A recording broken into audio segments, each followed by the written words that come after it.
সেই ইন্দ্ৰই গুৰু বিশ্বৰূপক বধ কৰিছিল নহয় জানো বাৰু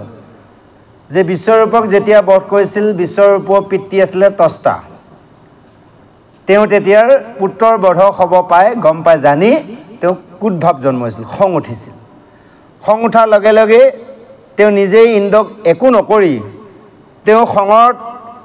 কুপত মানে যজ্ঞ দ্বাৰাৰ এজন অসুৰ সৃষ্টি কৰিছিল এজন পুত্ৰ জন্ম দিছিলে সেই মন্ত্ৰপুত কৰি সেই তস্তাৰ ব্ৰাহ্মণে এজন পুত্ৰ জন্ম দিলে সেইজন হৈছে বিত্তাসুৰ বৃত্ত আকাৰৰ মস্ত ডাঙৰ এটা শৰীৰেদি এটাৰ পুত্ৰ জন্ম হ'ল সেই যেতিয়া বিত্তাসুৰে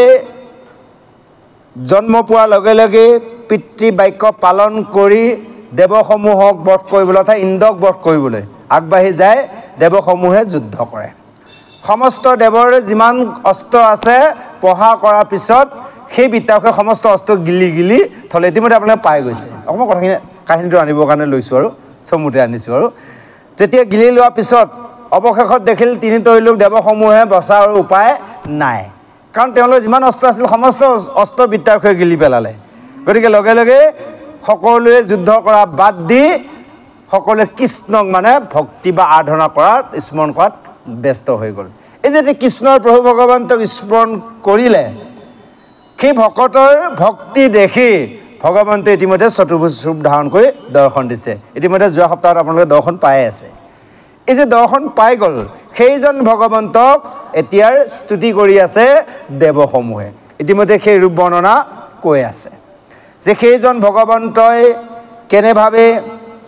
সেই চতুৰ্ভুজ ৰূপ ধাৰণ কৰি 14 পাৰিষদক লৈ ইতিমধ্যে হাৰা হ'ল সেই 14 পাৰিষদে সেইজন ভগৱন্তকে স্তুতি কৰি আছে তেওঁ গুণ গৰিমা গাই আছে আৰু হেনে অৱস্থাত সেই দেৱগণে দৰ্শন কৰিছে সেই দৰ্শনৰ দ্বাৰা সেই আজি উল্লেখিত কৈছে পদত অৰ্থাৎ সেই পঞ্চবৰ্ণমালাৰ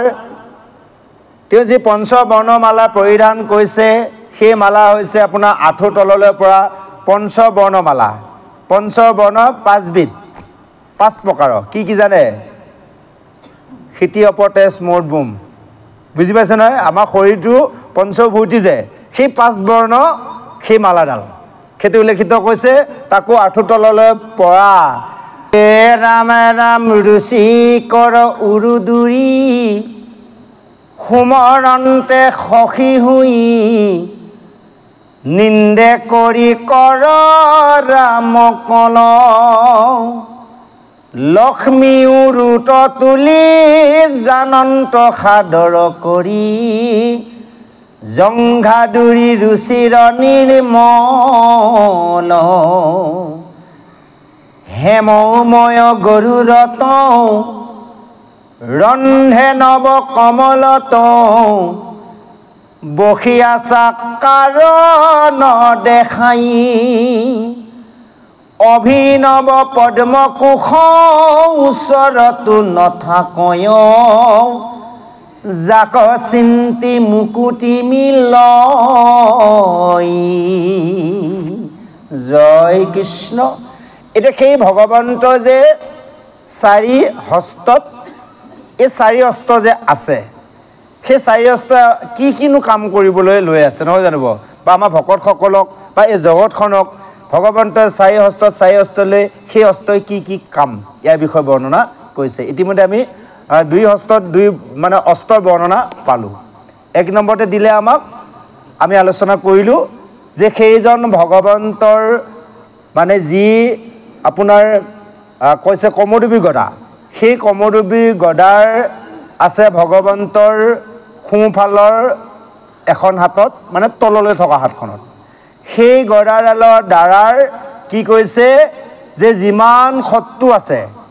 সেই গদাৰ চিকমিকনি পোহৰ মানে সেই দ্বাৰাৰ কোনেও চকু মানে শত্ৰুৱে তাত চকুৱে চাব নোৱাৰে ছাট মাৰি ধৰে গতিকে তাৰ সেই গদাডালে সকলো শত্ৰুবোৰক কা শত্ৰু ভকত শত্ৰুবোৰক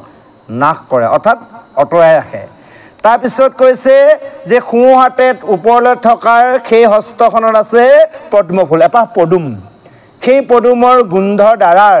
সমস্ত ভকত মন হৰণ কৰে যদি লক্ষীও মোহিত হৈ থাকে সমস্ত ব্ৰহ্মা দেৱ মানে গোটেই মানে তৈলোকৰ সকলো মোহিত হৈ থাকে এয়া হলে সোঁফালৰ 2 কৰ এতিয়া দিলে বাওঁফালৰ দুই হস্তত এতিয়া দিছে বাওঁফালৰ ওপৰলৈ থকাৰ সেই হস্তত আছে সুদৰ্শন চক্ৰ আৰু কোটি সূৰ্যৰ সমান পোহৰ উজ্জ্বল হৈ আছে আৰু সেই মানে আপোনাৰ সুদৰ্শন চক্ৰৰ দ্বাৰাই কি কৰে সকলো ভকতকে ৰক্ষা কৰি থাকে আকৌ দিছে সেই বাওঁফালে থকা তললৈ থকাৰ যিখন হস্ত তাত আছে ভগৱন্তৰ পাঞ্চজন্য শংখ আৰু সেই শংখই যেতিয়া ভগৱন্তই ধ্বনি কৰি দিয়ে সেই ধ্বনি দ্বাৰাৰ যিমানবোৰ অপায় অমংগল থাকে সকলোবোৰ নাশ হৈ যায় কিন্তু এই যে সুদৰ্শন চক্ৰৰ দ্বাৰা ভগৱন্তই দুষ্টসকলক দমন কৰে আৰু শান্তসকলক পালন কৰি আছে অৰ্থাৎ ধৰ্মক ৰক্ষা কৰি আছে আৰু এই শংখৰ দ্বাৰাৰ শংখৰ ধ্বনি দ্বাৰাৰ সমস্ত ব্ৰহ্মাণ্ডৰ ভিতৰত যিমান বেয়া বিপদ বিঘিনি আছে সকলোবোৰ নাশ কৰি থাকে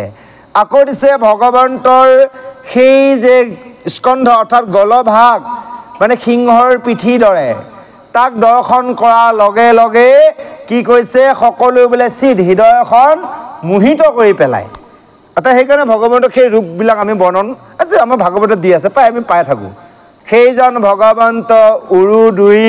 কৈছে ৰামকলৰ দৰে আৰু তাতেই লক্ষ্মীক বহাই লয় আৰু লক্ষ্মীয়ে তাতে সেই উৰু মালিচ কৰে এনেভাৱে বৰ্ণনা দিছে সেইজন ভগৱন্তৰ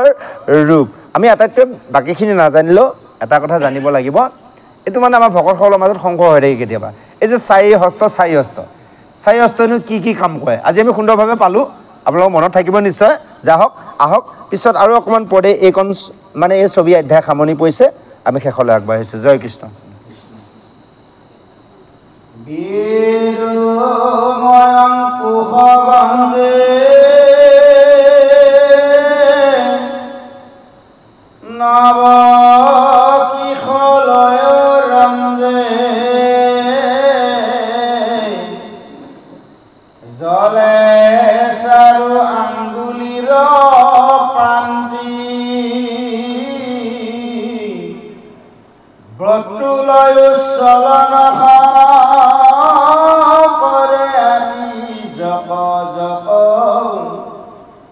সঞ্চৰে চন্দৰ ক্ৰান্তি আৰাগত পদতল নিন্দে কুক নদ ফল জব বৰ্জয় অংকুশ প্ৰকাশে পদ্ম বিলম্বিত ভকতৰ হৰে চিত্ৰ সুমৰণে মৰণ বিনাশে মন্দিৰ মন্থিৰ মনে অকৰে আতি ঋণী ঋণী গীত যেন গাৱে সুৰ তুলি খাৱতীয়া দুই কৰে ধৰি আছা পখী দৰে তৈলোকতে সাৰয়ে বুলি সকল নিগমে শিৰ ৰত্ন ৰয় পৰে সদা যিটো পদ কৰয় প্ৰকাশ সৰ্বদুখ বিমোচন ভকতৰ নিজ ধন মুকুতি কৰে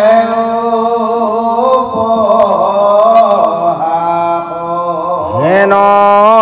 ত্ৰিভুৱন মোহন মূৰ্তি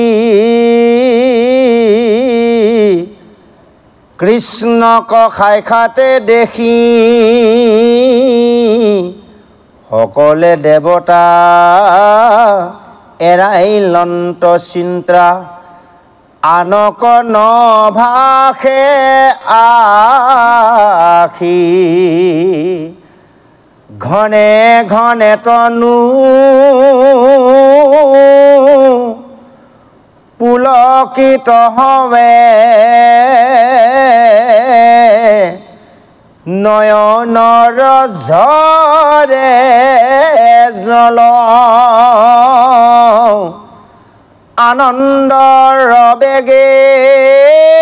বচন নোলাবই চাহন্তে পদ কমল জয় কৃষ্ণ। এতিয়া সেইজন ভগৱন্তৰ সেই চৰণ যুগলৰ সুন্দৰভাৱে উল্লেখিত কৰিছে যে তেওঁ চৰণত হৈছে পঞ্চচিহ্ন আছে। সেই ভগৱন্তৰ পঞ্চচিহ্ন চৰণ যিসকলে স্মৰণ কৰে, যিসকলে হৃদয়ত চিন্তা কৰে, সেইসকলৰ মৰণ দুখটো নাইকিয়া হৈ যায়, অৰ্থাৎ জন্ম মৃত্যু চক্ৰৰ পৰা হাত সাৰিব পৰা যায়। সেইকাৰণে আমি ভকতসকলে ভগৱন্তৰ সেই চৰণ যুগল হৃদয়ত ধাৰণ কৰিব লাগে। চিত মানে হৃদয়ত আৰু যেতিয়া আমি হৃদয়ত ৰাখিব পাৰিম তেতিয়াহ'লে জানি ল'ব আমি আৰু পুনৰাই জন্ম মৃত্যু চক্ৰলৈ আহিব নালাগে। সেই ভগৱন্ত স্থানলৈ আমি গমন কৰিব পাৰিম যে সকলৰ সেই নিগম ভগৱন্তৰ যে তেওঁ সেই ৰত্নৰ ওপৰত যে সেই চৰণ যুগল ভগৱন্তৰ যিজনে সেই চৰণত শিৰ ৰাখিব পাৰিব সেইজনৰ সকলো দুখ বোলে বিমোচন হ'ব। সেইজন ভকত আমি সেইজন ভকতৰ সদায় চৰণত আৰু সেইজন ভকতৰ চৰণত আমি সেৱা কৰিছোঁ ঠিক। সেইজন ভগৱন্তৰ চৰণ বা আমাৰ শিৰত দিয়ে না নিদিয়ে ন প্ৰভু? দিবতো লাগিব, আমিতো বিচাৰি আছোঁ। যদি দিয়া নাই, যদি দিছে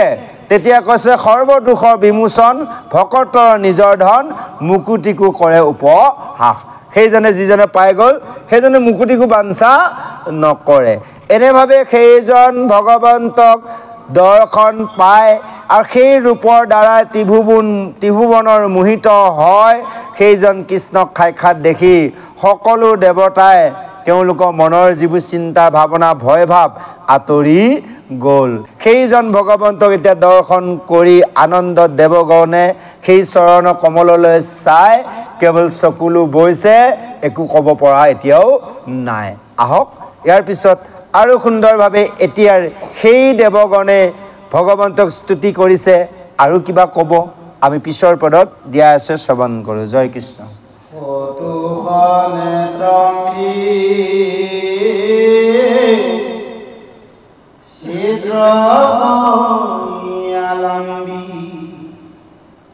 কৰিলা পুনঃ পাৰদে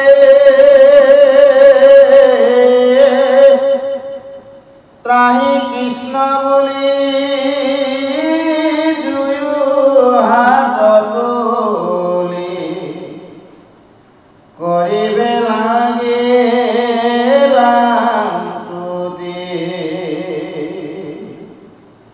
নমো লক্ষ্মীকান্ত নমো ভগৱন্ত বাসুদেৱ নাৰায়ণ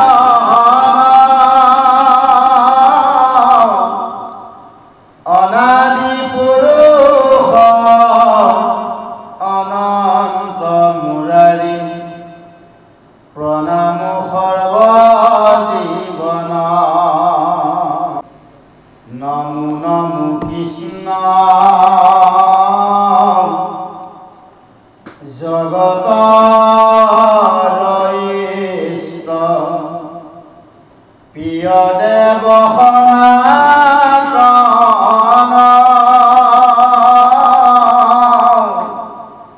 ভকতে সেজাক হৃদয় মধ্যত নিতে পাৱে দৰ্শন তোমাৰ চৰণ ভজন প্ৰদীপ গৃহত ভৈল যাহাৰ অজ্ঞান সংসাৰ অন্ধকাৰ আৰু ওচৰ নপাবে তাৰ ভকতে খেতজু চৰণ কমল মহাসুখে পাৱে লাগ হে প্ৰভু তুমি আমিও দেখিলো কিনো ভৈল মহাভাগ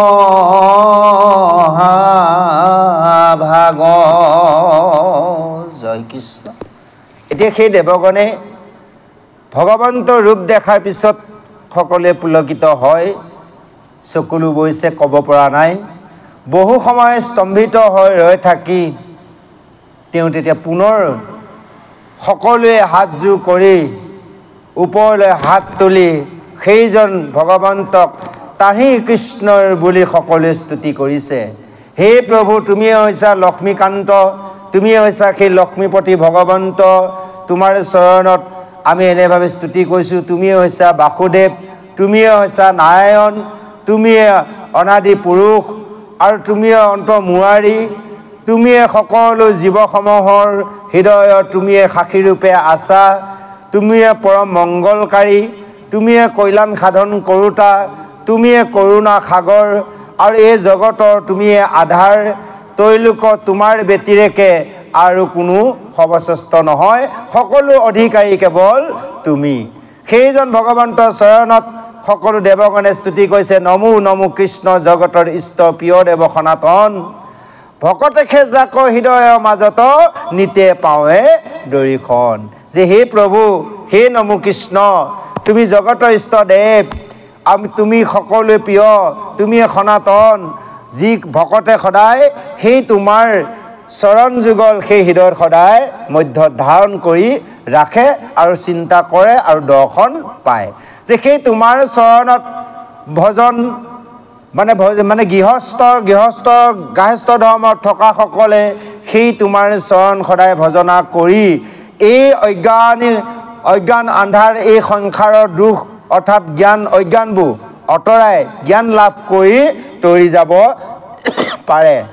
আৰু কিছুৱে এই গৃহ সংসাৰতে আবদ্ধ হৈ অজ্ঞানত থাকি তোমাৰ এই চৰণ চিন্তা নকৰে। এই কথাখিনি আমাক কৈ আছে। এতিয়া এই গৃহ সংসাৰত থাকি ইয়াতে বহুতে কৃষ্ণ প্ৰভু ভগৱন্তৰ সেই চৰণ চিন্তা কৰিছে। আমি আকৌ গৃহ সংসাৰতে থাকি আবদ্ধই হৈ আছোঁ, সেই ভগৱন্তৰ চৰণ চিন্তা কৰিব পৰা নাই। সেই কথাটোকে দুই প্ৰকাৰত বুজাই দিছে যে গৃহ সংসাৰত থাকি সেই অজ্ঞান অন্ধাৰত থাকিও যিসকলে তোমাৰ এই চৰণ যুগল হৃদয়ত চিন্তা কৰে সেইসকলে এই সংসাৰ তৰি যাব পাৰে। আৰু এই গৃহ সংসাৰত থাকি অজ্ঞানতাতে পৰি এই সংসাৰতে যিসকলে তোমাৰ চৰণ চিন্তা নকৰে সেইসকলে মহা দুখৰ দিন কটাব লগা হয়, পুনৰপি জনম পুনৰপি মৰণ তেওঁলোকে ভুগিব লগা হয়। কৈছে ভকতে তজু চৰণ কমল মহাসুখে পাৱে লাগ, হে প্ৰভু তুমি আমিও দেখিলো কিনো ভৈলা মহাভাগ। আৰু ভকতেও এই তোমাৰ চৰণ কমল দৰ্শন পোৱাৰ লগে লগে কি হয়, মহাসুখ পায়। আৰু আমিও আজি কত ভাগ্য ফলত তোমাৰ এই চৰণ দৰ্শন পালোঁ। সেই কৈছে এনেভাৱে সেইজন ভগৱন্তক আজি দেৱগণে স্তুতি কৰিছে আৰু দেৱগণে কৈছে কাৰণ আমি জানিব লাগিব। আহক ইয়াৰ পিছত আৰু সুন্দৰভাৱে আগবাঢ়িছে, আমি শ্ৰৱণ কৰোঁ। জয় কৃষ্ণ। তথাপি তোমাকো চুইবা নপাৱে সংসাৰৰ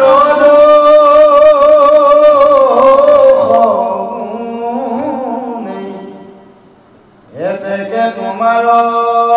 চৰণ কমলে ভজে মহাজ্ঞানী গণে তোমাক বিষয় দুখেনো চুয় ইহাত কেনে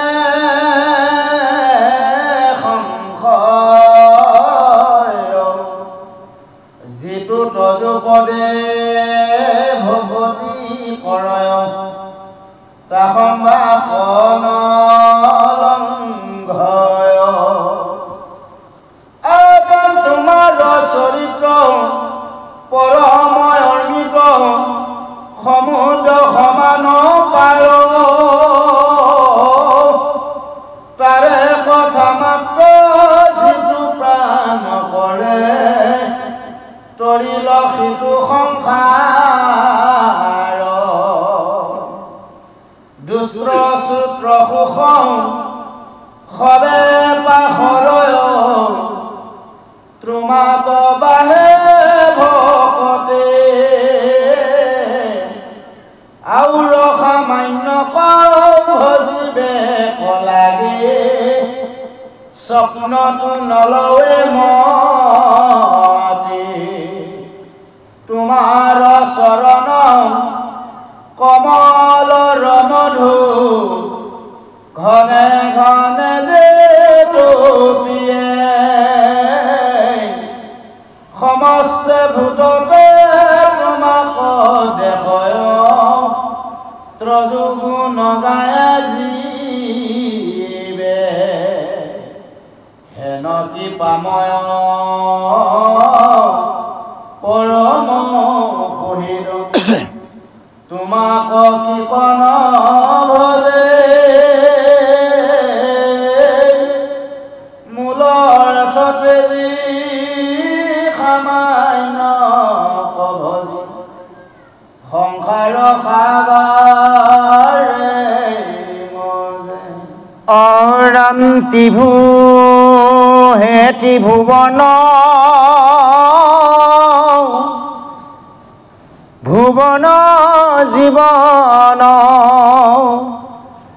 ত্ৰিবিকমতি নয়ন অতি ভুৱন জন মন বিনোদন তৈলোক শুকনাখন তোমাৰ বিভূতি খুৰা খুৰাতি তুমি সে প্ৰতি খবাৰ দুখ গুণ বুজি দণ্ড কৰিবা কওঁ যুগুতি হুৱে তোমাৰ ভুৱন ৰমিক জলচৰ ৰূপ ধৰি প্ৰভু বাৰে বাৰে দুষ্টক প্ৰচণ্ড কৰি আছা দন্দ্ৰ কৈলান চিন্তি আমাৰ জয় কৃষ্ণ। এতিয়া সেইজন ভগৱন্তক দেৱগণে কৈছে যে হে প্ৰভু যিসকলে নিগুণ হয় সেইজন তুমি নিগুণ হয় তোমাৰ চৰণত যিসকলে এনেভাৱে সংসাৰত থাকি তোমাক ভজনা কৰে সেইসকলৰ সংসাৰ দুখে কোনো কাৰণত চুব নোৱাৰে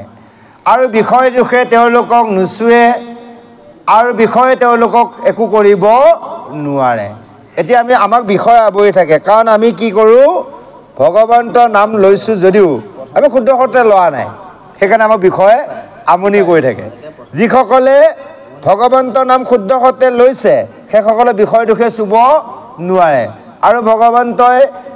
এইখিনি কথাকে ক'বগৈ পিছত ভগৱন্তই এতিয়ালৈ ভগৱানে কৃষ্ণই কোৱা নাই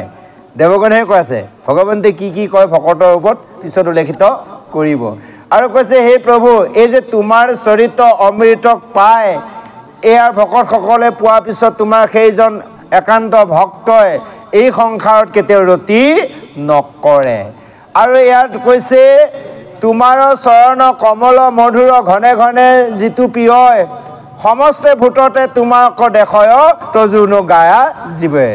যিজন ভকতে তোমাৰ চৰণ কমলত ভক্তি কৰি যদি তেওঁ তোমাৰ সেই হৃদয় মানে চৰণ যুগল হৃদয় ৰাখিব পাৰিলে সেইজন ভকতে কেৱল এই সংসাৰখনক তুচ্ছ জ্ঞান কৰে আৰু তোমাৰ চৰণ কমল ব্যতিৰেকে এই সংসাৰত একোতেও চিন্তা নকৰে হেন কৃপাময় পৰম সুহৃদ তোমাৰ কি কৰ নভজে মূল অৰ্থতে যি সামান্য ভজি সংসাৰ সাগৰে মজে কৈছে সেইজন কৃপাময় পৰম সুহৃদ সেইজনক কিয় নভজে দেৱগণে কৈ আছে আজি ভগৱন্তক আমাৰ মনুষ্যসকলক যে সেইসকল মনুষ্যই কিয় তোমাক ভজনা নকৰে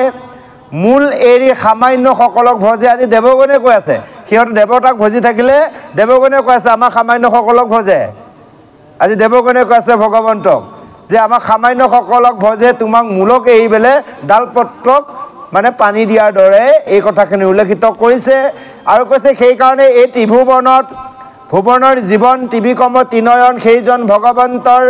সেইজন ভগৱন্তৰ সমস্তৰ মনত সমস্ততে বিদ্যমান হৈ আছে সেইজনক আজি আমি সাক্ষাৎ দৰ্শন পালো তোমাৰো বিভূতি খুৰা খুৰ আতি তুমি সে প্ৰতি সবাৰ দুখ গুণ বুজি দণ্ড কৰিবাক যুগুতি হোৱা তোমাৰ যে তুমি কি কৰা তোমাৰ বিভূতি হৈছে সমস্ত খুৰা খু আৰু অসু অৰ্থাৎ দেৱতা আৰু আমি অসু মানে আমি দেৱৰ তেওঁলোক অসুবোৰ চৰাচৰ যিমানবোৰ আছে সকলোবোৰ তোমাৰে বিভূতি যে এই তোমাৰ বিভূতি হৈও কি কৈছে যে তুমি সকলোকে দুখ গুণ বুজি তাৰ দণ্ডবিহীন কৰা দুখীক তুমি শাস্তি দিয়া শান্ত সকলক তুমি পালন কৰা সকলোবোৰ তোমাৰে বিভূতি তোমাৰে লীলা তুমি বাৰে বাৰে অৱতাৰ ধাৰণ কৰি সেই দুষ্টসকলক তুমি দমন কৰি আমাৰ সকলক তুমি পালন কৰি আছা